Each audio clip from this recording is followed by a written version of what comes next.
Senator from Pennsylvania. Thank you, Mr. President. I would ask consent to speak as if in morning business. Without objection. Thank you, Mr. President. I rise this afternoon, almost the evening now, to reflect on the sad news that we received today that Rich Trumka, the president of the AFL-CIO, passed away today. I wanted to try to provide some perspective, at least from my vantage point as a Pennsylvanian, because he was a son of Pennsylvania, born in southwestern Pennsylvania in Greene County. Greene County, for those who don't know where it is in the furthest southwestern corner of our state, right where the corner where Pennsylvania, Ohio, and West Virginia meet.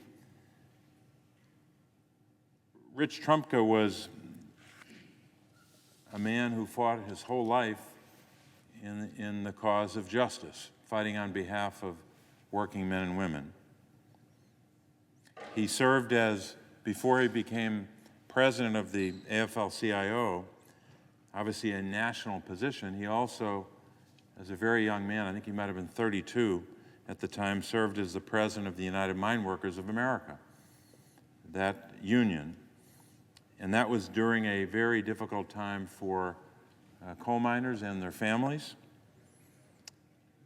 And then in that position and so many others, he fought for workers everywhere, literally the world over, not just here in America, but workers in South Africa and other parts of the world.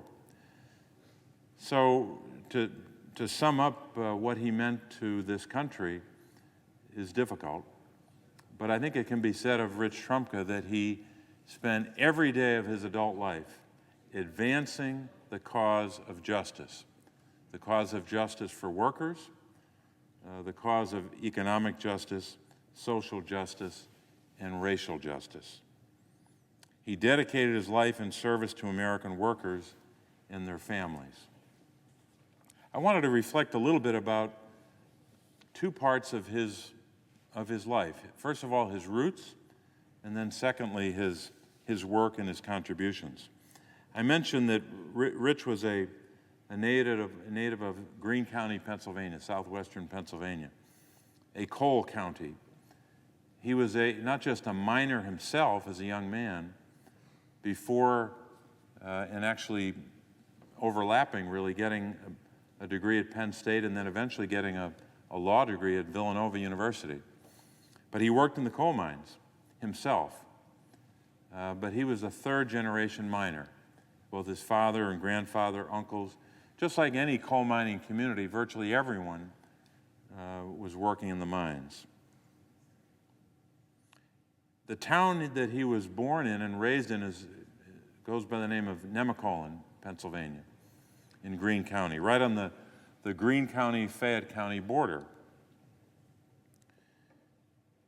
And it was that kind of community, a coal mining community, as was most of Greene County in those days. I think of this community from the perspective of my own ancestors' background. I come from the other end of the state, all the way up in the northeastern part of the state, Scranton, Lackawanna County, northeastern Pennsylvania. Also a coal community. Lackawanna County, Luzerne County, Carbon County, Susquehanna County, Northumberland County. I may have left one out, but they were the main counties that were producing anthracite coal, hard coal. Where Rich and his family were living was so-called bituminous coal, soft coal as they used to call it. In 1894, the great novelist Stephen Crane, who's famous for, among other novels, The Red Badge of Courage, Stephen Crane visited a coal mine near my hometown of Scranton. And he was, at the time, a very young man. I think he passed away before the age of 30. So he was in his 20s when he wrote a long essay about visiting this coal mine. A beautiful description, but a haunting description of what a coal mine was like in 1894. Now, when Rich Trumka went into the mines in the late 60s, of course, there were great advancements to protect workers.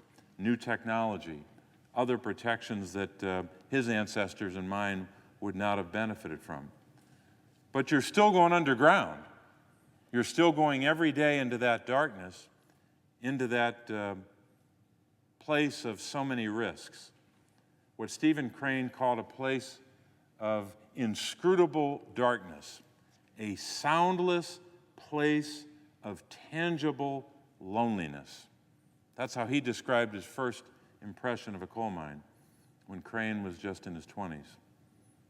Later, he described all the ways you could die in that coal mine, what he called the 100 perils of dying in a coal mine.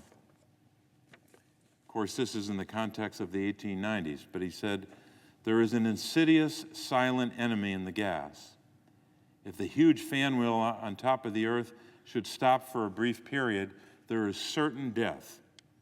If a man escapes the gas, the floods, the squeezes of falling rock, the cars shooting through little tunnels, the precarious elevators, the 100 perils, there usually comes to him an attack of miner's asthma that slowly racks and shakes him into the grave."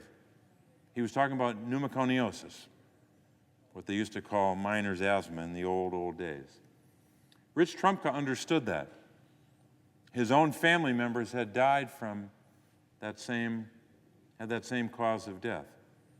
It wasn't some theory or some passage he read in a history book, or even a passage that he might have read from Stephen Crane. He lived it. His father and his grandfather and his extended family and his community lived it. And that awareness, that understanding of danger in the workplace, that understanding of suffering that workers still face today in different contexts, but certainly faced in a coal mine all those years ago. That's part of who he was. And to understand Rich Trumka and his contributions to American working men and women, you have to understand where he came from, those roots. So I'm thinking about that today because of the connection to my own region of Pennsylvania, really the connection to my own family. I'm far removed from it.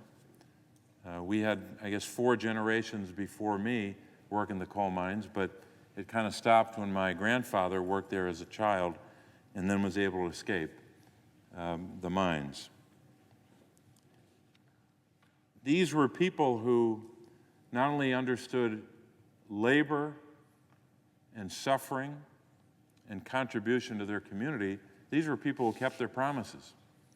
That's why we fought so hard just a couple of years ago. The presiding officer was one of the people waging this battle to get health care benefits for retired miners. They waited year after year after year when we finally had a breakthrough. And one of the arguments we were making is these miners that kept their promise, they were told by their country, by their government, the federal government, that those benefits would be there for them. And the federal government was not at that time keeping its promise.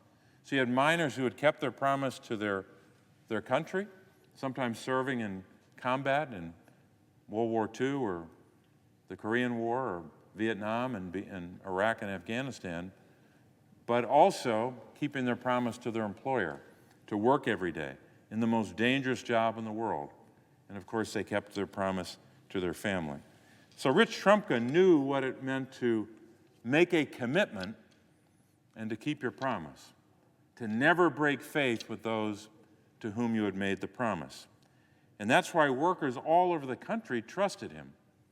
They knew that he came from them, that he understood their struggles, and that he kept his promises. So to understand the life of Rich Trumka and what he meant to this country, what he meant to workers, you have to understand his roots in the coal mines. How about his work? Well, it was a lifetime of fighting battles, tooth and nail, for workers. First for coal miners, and then for workers across the board represented by the AFL-CIO. And there's no way, if I had a half an hour or several hours, there's no way I could encapsulate his work leading the AFL-CIO. So I won't try to do that. But suffice it to say, if there was a battle on health care or pensions or the minimum wage or the right to organize and bargain collectively, Rich Trumka was at the center of it, often the leader of all those battles. And it's noteworthy, and this of course applies to Rich Trumka, but also any labor organization or any labor leader, often fighting battles for the rest of us, battles that they had already won. Rich Trumka was trying to preserve the protections of the Affordable Care Act, and yet as the leader of the AFL-CIO, unions have already bargained and negotiated for health care benefits. But he knew that other people who were not members of a union needed that protection, needed the protection and the security that a family would need that the Affordable Care Act would provide. The minimum wage, another example. Unions have already bargained for their wage, often, or in almost every instance, higher than the minimum wage, but there they were, and there he was, Rich Trumka, on the street, marching and battling for an increase in the minimum wage, even though his entire membership already had a higher wage, always helping those who didn't have power. So, Mr. President, it's difficult on a day like today to be comprehensive in a recitation of all that Rich Trumka contributed to working men and women, and by extension, our country. But I think our best tribute is not what we will say in a floor speech or in a statement, or even in a eulogy, as important as those words are, as important as it is to pay tribute. Maybe the best tribute of all that we can contribute, that we can offer in memory of Rich Trumka, is to keep up the work, to pick up the banner and keep marching, keep fighting. And we have one of those opportunities in the next few months, in the opportunity that presents itself in the form of a piece of legislation that Senator Murray talked about from the floor today, and she has led the fight on. The PRO Act, the Protect the Right to Organize Act, that Rich Trumka spent his whole life, or is it more, I should say, the most recent years of his life trying to enact into law. So our tribute to him should be to pass that piece of legislation.